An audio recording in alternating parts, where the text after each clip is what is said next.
दोस्तों आपको बता दूं कि ईरान का सबसे बड़ा नुकसान अब हुआ है और ईरान इतना इस वक्त कमजोर है कि आप सोच नहीं सकते। भले ही ईरान के पास कितनी बड़ी ताकत इस वक्त मौजूद हो, लेकिन उसकी इंटेलिजेंस काफी बेकार साबित हो रही है। ईरान इस वक्त काफी बड़ी मुसीबत में है और अभी एक दिन पहले हमने अपडेट दिया था, हो सकता है ईरान के अंध भक्तों को बुरी लग जाए, लेकिन देखिए हमारी बात फिर से सही साबित हो गई है। दिमाग पर जो भक्ति का पर्दा है उसको हटाकर दिमाग की नसों को खोलकर सुनो। ईरान की सरजमीन पर ही ईरान के आईआरजीसी के सीनियर कमांडर को किडनैप करके, जी हां मूसाद के अफसरों ने उनसे पूछताछ करी। आईआरजीसी के उन सीनियर कमांडर का नाम यदुल्लाह है, उनको गिरफ्तार किया गया। उनसे मूसाद ने वो जानकारी भी निकलवाई कि ईरान ने कब कब कहां किस किस जगह, सीरिया, इराक, लेबनान, फिलिस्तीन, कब हथियार और किस तरह के हथियार इन जगह भेजे हैं। और आईआरजीसी के कमांडर ने वो बात कबूल भी ली है। ईरान बड़ी मुसीबत में फंस चुका है।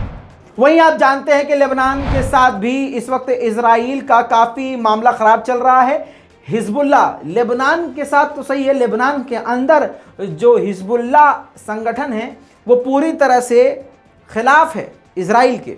वहां की सरकार को अंदर अंदर तोड़कर अपने कब्जे में इजराइल ने किया हुआ, ये सारी बात जानती है। इसलिए वहां यानी लेबनान की सरकार खुद हिजबुल्लाह का साथ नहीं देती है। लेकिन अब इजराइल ने कह दिया है कि अगर हिजबुल्लाह कंट्रोल से बाहर आता है तो हम तुरंत मिलिट्री कार्रवाई लेबनान पर कर देंगे।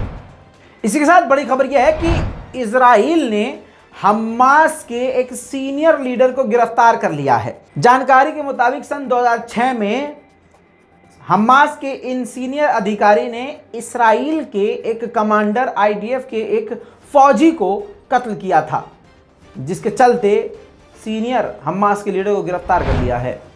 दोस्तों इसी के साथ बड़ी और अच्छी खबर यह है कि इमैनुअल मैक्रोन फ्रांस के राष्ट्रपति ने पहली बार इस्राइल के खिलाफ बयान जारी किया है। जानकारी के लिए बता दूं कि इस वक्त फिलिस्तीन के अथॉरिटी के राष्ट्रपति महमूद अब्बास फ्रांस के दौरे पर हैं। फ्रांस के इमैनुअल मैक्रोन से ये तस्वीरों में देखिए, फ्रांस के राष्ट्रपति इमैनुअल मैक्रोन और महमूद अब्बास ने बातचीत करी। महमूद अब्बास ने कई सारे मुद्दों को, फिलिस्तीन के हर मुद्दों को रखा, जिसको सुनने के बाद, सारे मसलों पर नज़र डालने के बाद इमैनुअल मैक्रोन ने कहा कि 2 स्टेट सॉल्यूशन से हम काफ़ी दूर जा रहे हैं। लगातार इस्राइल जो फिलिस्तीनियों पर जिस प्रकार से जुल्म कर रहा है उसको तुरंत रोक देना चाहिए। वहीं पर फ्रांस का बड़ा बयान ये अब तक का माना जा रहा है, जिसके बाद अब इस्राइल काफ़ी ज़्यादा भड़क सकता है। वहीं आपको बता दूं कि ईरान के फॉरेन मिनिस्टर ने बड़ा बयान दिया है कि सीरिया में जो टेररिस्ट ऑर्गेनाइजेशन है वो काफ़ी ज़्यादा माहौल को ख़राब कर रहे हैं और ये काफ़ी हमारे लिए चिंता की बात है, क्योंकि हमारा पड़ोसी सीरिया है। साथ में ईरान के प्रेसिडेंट रईसी ने भी ये बात कह दी है। बड़ी बात तो ये है कि रईसी ने डायरेक्ट अमेरिका पर ही हमला बोल दिया है। अमेरिका के खिलाफ बोलते हुए कहा कि अमेरिकी फ़ौज सीरिया में जो मौजूद है वो इलाके को अस्थिर कर रही है, ख़राब कर रही है, माहौल बिगाड़ रही है।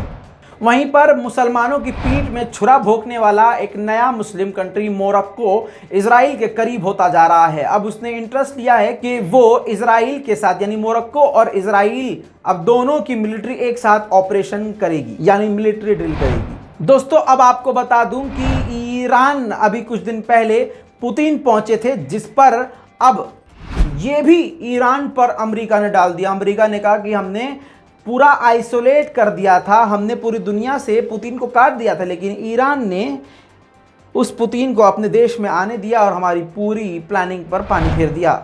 वहीं यूक्रेन की इंटेलिजेंस ने ईरान के सुप्रीम लीडर खामनाई का नाम लेते हुए कहा है कि अगर ईरान परमाणु डील में आना चाहता है तो आपको बता दें कि खामनाई इसके लिए राजी हैं। साथ में इस बात से क्लियर हो गया है कि ईरान के सुप्रीम लीडर भी टकराव की स्थिति नहीं चाहते हैं, शांति के साथ वो डील में वापस आना चाहते हैं।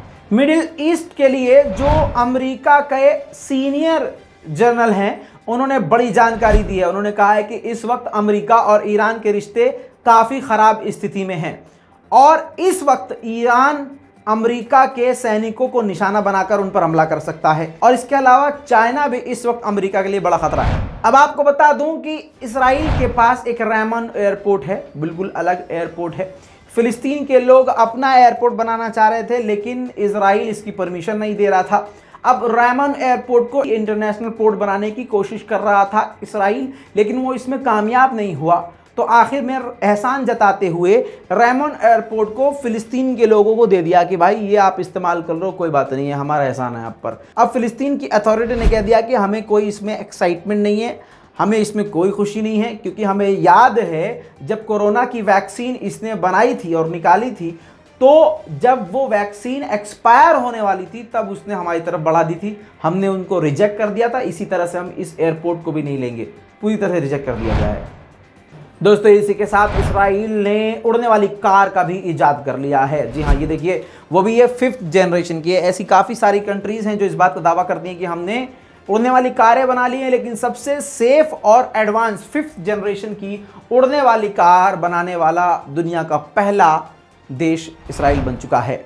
अब आपको बता दूं कि इलीगल तरीके से ये पत्रकार पहुंचा था। जी हाँ, इसराइल का यहूदी पत्रकार जो मक्का मदीना की तरफ पहुंचा था वो इलीगल तरीके से पहुंचा था, जिसके बाद इसके चैनल ने, यहूदी चैनल ने आधिकारिक तौर पर माफ़ी मांगी। इसके बाद इसराइल की सरकार ने भी इस बात को सही ठहराया कि इन्होंने माफ़ी मांग के अच्छा काम किया। पहले अमेरिका ने भी बता दिया, कह दिया कि 2 स्टेट सॉल्यूशन से दूर जा रहे हैं और फिलिस्तीनियों के साथ सही नहीं हो रहा है। अब इमैनुअल मैक्रोन, फ्रांस के राष्ट्रपति, ने भी कह दिया है कि 2 स्टेट सॉल्यूशन से दूर जा रहे हैं और फिलिस्तीनियों पर जुल्म हो रहा है। इसके बाद यूरोपीय यूनियन ने भी साफ साफ कह दिया है कि जिस प्रकार से फिलिस्तीनियों के घरों को तोड़ा जा रहा है और लगातार फिलिस्तीनियों पर जुल्म जारी है, उनके घरों को तोड़ दिया जा रहा है, इससे 2 स्टेट सॉल्यूशन से हम दूर जा रहे हैं, जिससे फिलिस्तीन के लोगों की जान को बड़ा खतरा है। दोस्तों बैरूत, आपको याद होगा 1 साल पहले ऐसा धमाका हुआ था कि पूरी दुनिया हिल के रह गई थी। उस बिल्डिंग में दोबारा से आग देखी जा रही है। देखिए तस्वीरों में, यह खतरनाक तरीके की आग देखी जा रही है उसी बिल्डिंग में जहां ठीक 1-1.5 साल पहले बुरी तरह से ब्लास्ट हुआ था। अब लेबनान का टकराव इस वक्त इसराइल से है और अचानक लेबनान के अंदर ऐसी आगे देखी जा रही हैं, इशारा कुछ और है। दोस्तों ये थी मिडिल ईस्ट की अब तक की सारी जानकारी। इस पूरी रिपोर्ट पर आपकी क्या राय है? अपनी राय कमेंट पर जरूर लिखिए, रिपोर्ट को शेयर कीजिए। मैं हूं रजा और आप देख रहे हैं रजा ग्राफिक। जय हिंद।